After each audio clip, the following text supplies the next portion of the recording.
আহ, 3 দফা দাবির পরিপ্রেক্ষিতে আমি আইন অনুষিত শিক্ষার্থী হিসেবে আহ, গত আমাদের অনশনের 22 ঘন্টার বেশি হয়ে গেছে, এবং যতক্ষণ পর্যন্ত আমাদের এই দাবি পূরণ না হবে আমরা অনশন চালিয়ে যাব। এতে যদি আমাদের জীবনও বিপন্ন হয় আমাদের কিছু যায় আসে না। এবং সুনির্দিষ্ট কোনো লিখিত আশ্বাস না পাওয়া পর্যন্ত আমি এখান থেকে, বা আমরা যারা আছি আমরা এখান থেকে উঠবো না। এবং আমি আশা করব আমার বিভাগের যে বন্ধুরা, সিনিয়র জুনিয়ররা আছে, সবাই আমাদের সাথে এই বিষয়ে একাত্মতা পোষণ করবেন।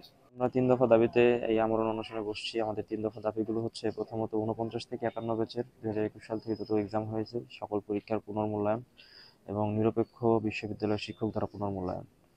দ্বিতীয় দফা দাবিটি হচ্ছে আমাদের এফ ইউনিট পৃথকীকরণ। আর তৃতীয় দফা দাবিটি হচ্ছে আমাদের স্থায়ী ভবনের একটা বরাদ্দ। তো প্রথমত যদি আমরা রেজাল্ট পুনর্মূল্যায়নের বিষয়ে আসি, তাহলে আমরা এই আইন বিভাগের শিক্ষার্থীর 41 ব্যাচ থেকে যদি 53 ব্যাচ পর্যন্ত আমরা দেখি, বা 51 ব্যাচ পর্যন্ত আমাদের পরীক্ষা হয়েছে, যদি সেই রেজাল্টগুলো আমরা কাটাছেঁড়া করি, সেখানে আমরা দেখতে পাবো যে এই বিভাগের শিক্ষার্থীদের কখনোই ভালো মার্কস দেওয়া হয়নি। তারা যতই পরিশ্রম করুক, ভালো মার্কস দেওয়া হয়নি। আমরা অন্যান্য বিভাগে দেখেছি তারা যত খারাপ ছাত্রই হোক, তাদের সর্বনিম্ন সিজিপিএ 3-র নিচে কখনোই নামে না। বিভাগের শিক্ষকরা এইটুকু অন্তত কনসিডার করে যে ছেলেপেলেগুলো যেন এই বিশ্ববিদ্যালয় থেকে বের হয়ে কিছু একটা করে খেতে পারে। আমাদের আইন বিভাগের শিক্ষার্থীদের ক্ষেত্রে সেটা কখনোই আমরা প্রযোজ্য হতে দেখি নাই। আমাদের এমনও সিনিয়র আছেন যাদের সিজিপিএ 2.99-এ আটকে গেছে, কিন্তু তারা উপরে উঠতে পারেনি এবং ইচ্ছা করে আটকে দেওয়া হয়েছে, সরাসরি হুমকি দিয়েও আটকে দেওয়া হয়েছে, এরকম নজিরও এই আইন বিভাগে আছে। এবং এই বিভাগ থেকে যোগ্য মানুষগুলো যোগ্য জায়গায় কখনো যাইতে পারে না এই রেজাল্টের কারণে। ভাইবার কোনো চাকরির ভাইবা বোর্ডে গেলে ফেস করতে হয় আপনাদের সিজিএ তো কম কেন, আমরা মুখ খুলতে পারি না। ইভেন আপনারা যদি বিশ্ববিদ্যালয়ের বৃত্তির রেজাল্টগুলো দেখেন অন্যান্য ডিপার্টমেন্টের সাথে মিলায়, অন্যান্য ডিপার্টমেন্টের সর্বনিম্ন বৃত্তি আসে 3.54, আমাদের সর্বনিম্ন বৃত্তি আসে 2.78 থেকে।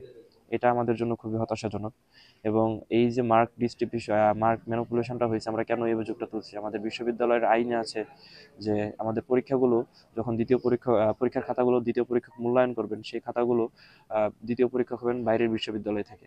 সেই আইনটা কোনোভাবেই এই অনুষদে মানা হয়নি। তারা নিজস্ব একটা আইন, নিজস্ব একটা এজেন্ডা বাস্তবায়ন করে সেই আইন বানায়, অর্ডিন্যান্স বানায়, তারা সেটাকে প্রিভেল করে এই বিভাগের যারা শিক্ষক আছেন তারা স্বামী স্ত্রী এবং নিজেদের মধ্যে কোরাম করে তারা সেই খাতাগুলো মূল্যায়ন করেছেন এবং ইচ্ছামতো রেজাল্ট ম্যানিপুলেশন করেছেন। আমরা এই জন্য রেজাল্ট মূল্যায়ন চাচ্ছি। যদি দ্বিতীয় দফা দাবির ক্ষেত্রে আসে, তাহলে গতকালকের একাডেমিক কাউন্সিল মিটিংয়ে তারা একটা নীতিগত সিদ্ধান্ত নিয়েছেন এবং নীতিগত সিদ্ধান্ততে তারা যে রোডম্যাপ দিয়েছেন সেই রোডম্যাপ অনুযায়ী আমরা আইন অনুষদের শিক্ষার্থীরা সন্তুষ্ট।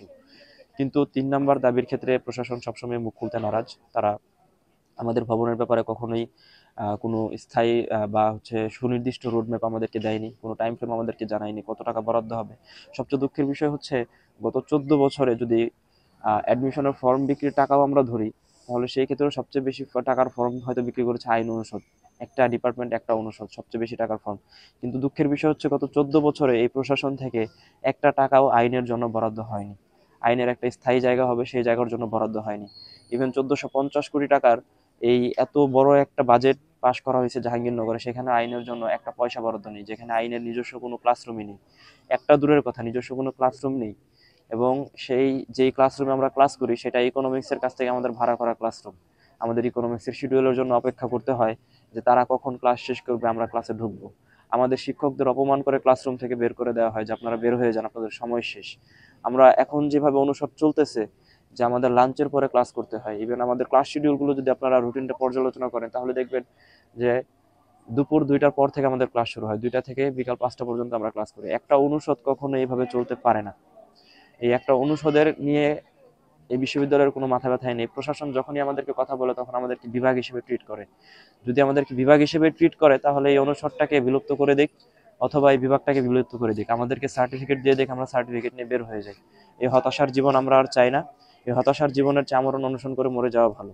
আমরা এটাকে প্রেফার করতেছি।